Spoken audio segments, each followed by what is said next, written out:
Hello বন্ধুরা, happy lifestyle Mampi ব্লগসে তোমাদের সবাইকে স্বাগত। তোমরা কেমন আছো? আশা করি তোমরা ভালো আছো। তোমাদের আশীর্বাদে আমিও ভালো আছি। তোমাদেরকে সঙ্গে নিয়ে ব্লগটা শুরু করছি, দেখতে থাকো, ভালো লাগবে। আজকের ব্লগটা ঠাকুর ঘর থেকেই শুরু করছি। আর দেখো, প্রথমে পুজো করতে বসে আমি আগে ধূপ আর প্রদীপটা জ্বালিয়ে নিলাম।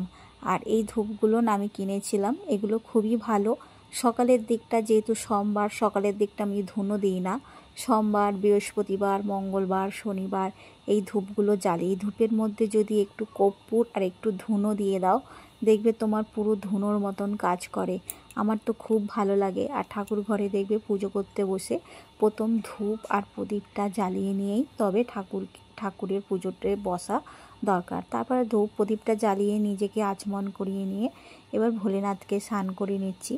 আর সোমবারে পুজো দিতে আমার অনেকটাই সময় লাগে, প্রায় 1 থেকে 1.5 ঘন্টা সময় লাগে। সোমবারটা আর বৃহস্পতিবারটা আমার পুজো দিতে অনেকটা টাইম লাগে।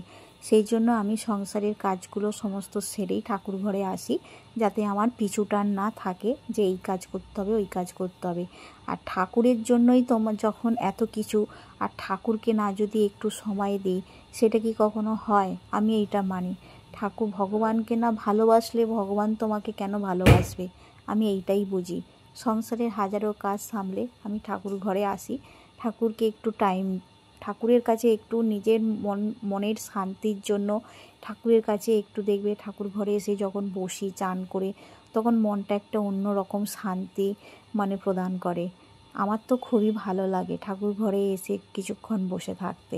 দেখবে সারা দিনের তোমার কাজের মধ্যে ঠাকুর ঘরে যখন আমি স্নান করে আসি আর সন্ধ্যাবেলায় আসি সন্ধ্যা প্রদীপ দিতে, এই দুটো সময় যেন আমার এর মতন শান্তি আর এই সারা দিনের মধ্যে আমি পাইনি। দেখো, সোমবারের পুজোটা আমি ভোলেনাথকে স্নান করিয়ে ধূপ, এই মালা, বেলপাতা দিয়ে পুজো করিয়ে নিয়ে এবার ভগবানকে আরতিটা করে নিচ্ছি। তোমাদের সাথে কথা বলতে বলতে এদিকে আমার পুজোটাও অনেকটা হয়ে গেল। এই পুজোটা দিতে প্রায় আমার 1-1.5 ঘন্টা সময় লেগেছে, কিন্তু তোমাদেরকে দেখালাম কইটুকু সময়ের মধ্যে। আর দেখবে পুজো দেওয়ার পর মনটা একটা আলাদাই শান্তি। আর পুজো দিতে বসেছি, আর বৃষ্টিতে আমার সব জামা কাপড় ভিজে গেছে। যেহেতু বাড়িতে কেউ নেই, আমি একলাই আছি।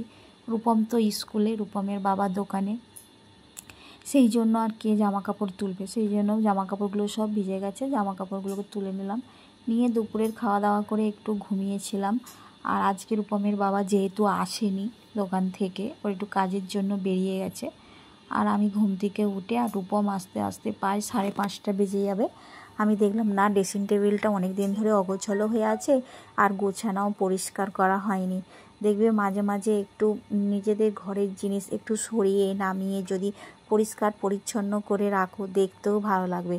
আমার আবার পরিষ্কার পরিচ্ছন্ন না থাকলে মনে শান্তি লাগে না।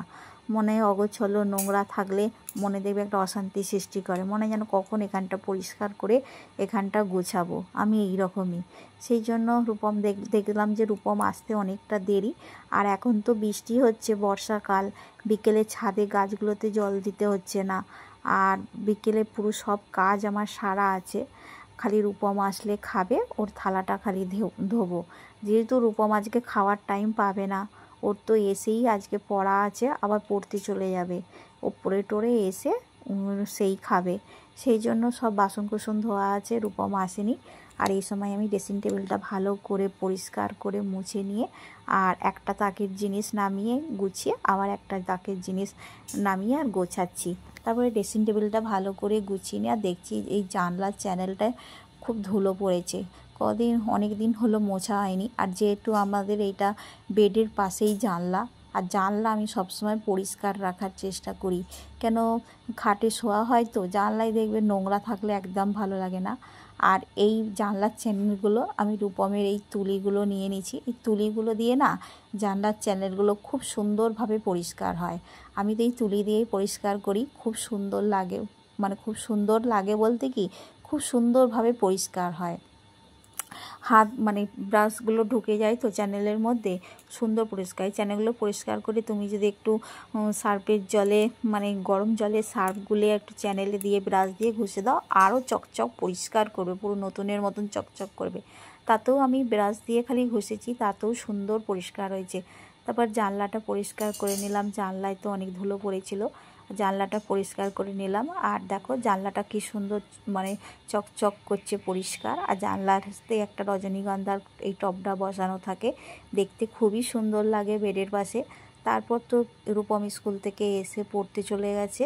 আর সন্ধ্যাবেলা সন্ধ্যাটা দিয়ে আমি 1 কাপ নিজের জন্য চা করে নিচ্ছি। আর সন্ধ্যাবেলা দরজাটা আমি খুলে রাখি 10 মিনিটের মতন। আর 10 মিনিট চা খেতে খেতে এদিকে সন্ধ্যাটাও ঠাকুরের কাছে হয়ে গিয়ে ঠাকুরকে আমি শয়ন দিয়ে দিলাম। দিয়ে আর রূপম চপ নিয়ে এসেছিলো, চপ দিয়ে এখন মুড়ি মাখছি। মা ছেলে দুজনেই খাবো। ও বলল, মা আমি এখন ভাত খাবো না সন্ধ্যাবেলা, আমি একেবারে রাত্রিরে পড়ে এসে তখন ভাত খাবো, এখন চপ দিয়ে মুড়ি খাবো। সেই জন্য মা ছেলে দুজনে মিলে চপ দিয়ে মুড়ি খেলাম। খেয়ে রূপম পড়তে চলে গেছে আবার। সেই আস্তে আস্তে 10টা বাজবে। আমি এখন সেই দুপুরের বাসনগুলো মেজে রেখেছিলাম, মা ছেলে চপ মুড়ি খেয়েছিলাম, সেই সব বাসনগুলো মেজেছিলাম, সব গুছিয়ে নিয়ে আর রাত্রিরে রান্নাটা করতে বসে গেছি। যে রূপমের বাবার জন্য খালি কটা রুটি হবে, আর রূপম আর আমি ভাত খাবো। ওবেলা ভাত তরকারি সবই আছে, আজকে সবজি কিছু হবে না, খালি রুটিটাই করব, সেই জন্য রুটিটা করছি। আর রূপম নেই, শুধু শুধু বসে থেকে কী করবো, আমি যেন রাত্রিরে রান্নাটা করে নিই। রাত্রিরে রান্না করে রান্নাঘর পরিষ্কার করার আছে, তাহলে বসে থেকে কোনো লাভ নেই।